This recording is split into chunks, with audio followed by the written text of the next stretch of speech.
जैसे 2N2O5 gives 4NO2 plus O2। तो सबसे पहले आप इसकी रेट ऑफ रिएक्शन लिख लो। क्या लिख लो? Rate of reaction. इसका हो जाएगा -1/2 delta N2O5 upon delta T. इसका 1/4, ये सब एक दूसरे इक्वल होते हैं, 1/4 delta NO2 by delta T. और ये इसका कोफिशिएंट नहीं है तो delta O2 upon delta T. जैसे एग्जाम्पल है 2A plus B give 3C। Rate of appearance of C at time T कितना हो गया? 1.3 इंटू 10⁻⁴ मोल पर लीटर पर सेकेंड। तो ये बेटा क्या था? रेट ऑफ रिएक्शन दे रखा है। क्या रखा है? Rate of. तो rate of appearance of C दे रखा है, तो rate of reaction of C क्या निकालेंगे बेटा? रेट ऑफ अपीयरेंस और रेट ऑफ रिएक्शन और रेट ऑफ अपीयरेंस में डिफरेंस है कि नहीं? तो rate of reaction of C कैसे निकालोगे? देखो rate of reaction of C कितना हो गया? 1/3 delta C upon delta T. खाली ये क्या हो गया बेटा? ये हो गया rate of appearance, rate of appearance. और रेट ऑफ रिएक्शन में हम मोल से डिवाइड करते हैं, उसके जितने कोफिशिएंट्स हैं उससे डिवाइड कर देते हैं। तो ये हो गया मोल पर लीटर पर सेकेंड। अब रेट ऑफ डिसअपीयरेंस ऑफ ए कैसे निकालेंगे? रेट ऑफ डिसअपीयरेंस है, हमें ए की तो पता ही नहीं है, हम सी के थ्रू ए की निकालेंगे। सी के थ्रू तो पहले इसके रेट को कैसे लिखेंगे? इसको वैसे लिख सकते हैं -12 delta A upon delta T equals to 1/3 delta C upon delta D. तो रेट ऑफ डिसअपीयरेंस में खाली बेटा हमें इतना पार्ट निकालना है, ये पार्ट। तो ये पार्ट कैसे निकालेंगे? ये 2 यहाँ मल्टीप्लाई हो जाएगा तो 2/3 हो गया। तो ये हो गया डिसअपीयर सिंगल मोल, ये आ गया ना, पर मोल नहीं। तो रेट ऑफ रिएक्शन में मोल से डिवाइड नहीं करते, देखिए।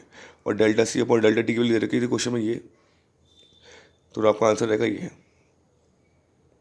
अब आपको ऐसा नेगेटिव साइन मिलेगा बिकॉज रेट ऑफ रिएक्शन कभी नेगेटिव में शो नहीं करते, आंसर हमेशा पॉजिटिव आएगा। यहाँ हम लिखेंगे नेगेटिव, लेकिन यहाँ हम नेगेटिव नहीं।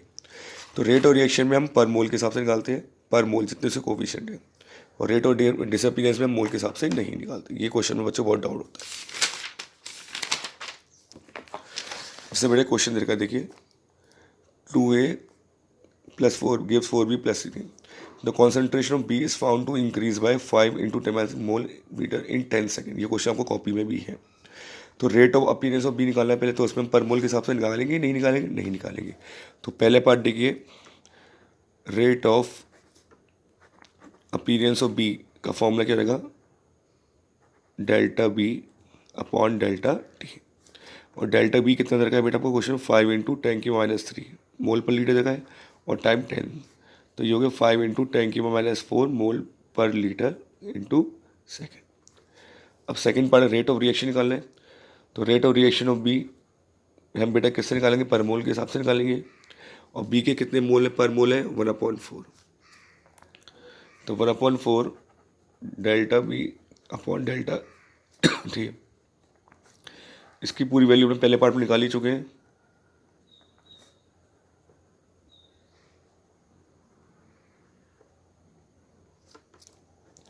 अब क्या निकालना? रेट ऑफ डिसअपीयरेंस ऑफ ए। तो पहले आप कैसे लिखेंगे इसको? रेट ऑफ डिसअपीयरेंस ऑफ ए। तो डिसअपीयर हो या अपीयर हो, इसमें हम हमेशा मोल से डिवाइड नहीं करते। पहले आप लिखेंगे -1/2 delta A upon delta T is equal to 1/4 delta B upon delta T. तो delta A upon delta T क्या हो रहेगा बेटा? 2/4 delta B upon delta T, क्योंकि साहब कोफिशिएंट से मतलब नहीं हमें। तो ये हो जाएगा 1/2 और delta B upon delta T की वैल्यू क्या आ रही है बेटा? 5 इंटू 10⁻⁴। तो आंसर रहेगा 2.5 into 10⁻⁴ mole per litre second. देखिए बेटा, तो रिएक्शन में होगा, रेट ऑफ रिएक्शन में कोफिशिएंट से डिवाइड करते हैं। और जो रेट ऑफ अपीयरेंस या rate of disappearance, rate of appearance को रेट ऑफ फॉर्मेशन भी बोल सकते हैं। तो इस फॉर्म में कोई भी क्वेश्चन आए तो ये आप इस फॉर्म में सॉल्व करेंगे। तो डिसअपीयर में देखिए rate of appearance of B का आंसर अलग है और rate of reaction of B का आंसर अलग है। तो रेट ऑफ रिएक्शन में हमने कोफिशिएंट से डिवाइड किया, रेट ऑफ अपीयरेंस और डिसअपीयरेंस में कोफिशिएंट से डिवाइड नहीं करेंगे। तो पहला आप ऐसे लिख लेंगे, जैसे देखिए। तो इसको सिंगल लाने के लिए हम इसके कोफिशिएंट को जहाँ क्रॉस मल्टीप्लाई कर देंगे।